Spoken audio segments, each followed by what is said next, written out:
This is the story of my great-grandfather, who I have always referred to as Opapa. He was born in 1912 and died in 2004 when I was 13. I remember him as a courageous, loving man who would do anything for his family. This is an image of the two of us. I was his first great-granddaughter, and I remember the pride he had for me. I tell his story to the best of my knowledge.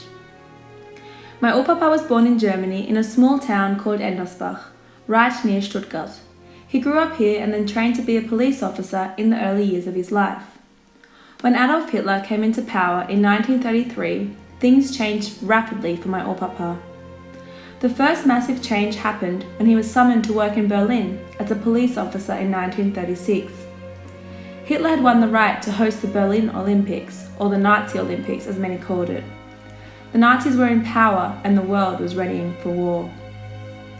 After the Games ended in 1937, my Opapa was requested to go to Marienbad, which is in Czechoslovakia, to spread the message to all Sudetendeutschen to make their way back to Germany. Sudetendeutschens were ethnic Germans living in the land of the Bohemian crown. Whilst he was in Marienbad spreading this message, he met his future wife, Barbara. In 1939, Germany was declared at war, and my Opapa became a scout on a motorbike, riding ahead to make sure the coast was clear for the army to move forward. During one of these expeditions, he was shot in the liver. Everyone says it's a miracle that he even survived. This meant that he could no longer fight and instead was sent to Berlin to study and become a paramedic. After completion of his studies, he was needed as a senior paramedic at a station in Diedenhoven in France.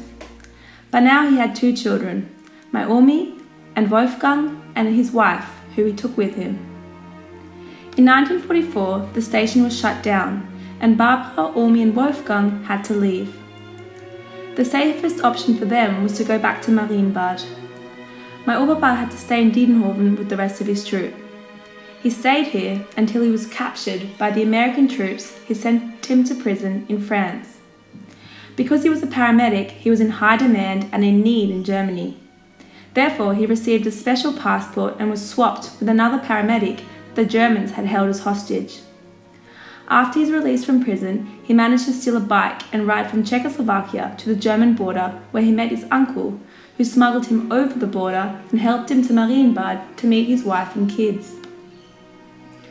After the war ended in 1945, Czechoslovakia was no longer so hospitable towards the Germans because Germany had lost the war.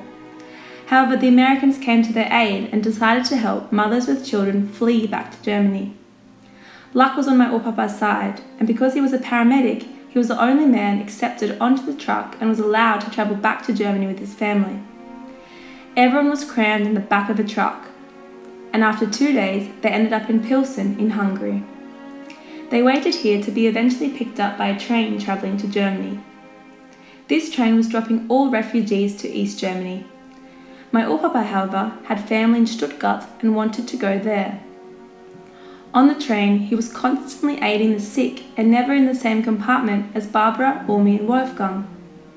They couldn't speak English, and so my Opapa was worried that they would get let off the train either at the wrong destination or without his knowledge. My Opapa managed to find paper and string and made necklaces that had Stuttgart written on them. He hung these necklaces around their necks and told them to just keep saying Stuttgart, Stuttgart, Stuttgart, Stuttgart. This is exactly what they did, and surely enough, this is where they ended up.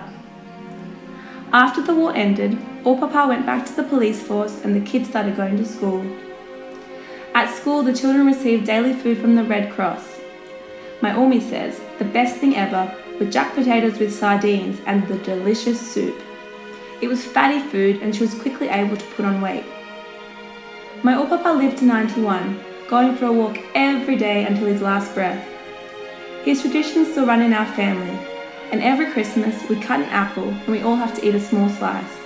As he always told us, if we ever get lost in life, think of the Christmas apple and it will guide you home.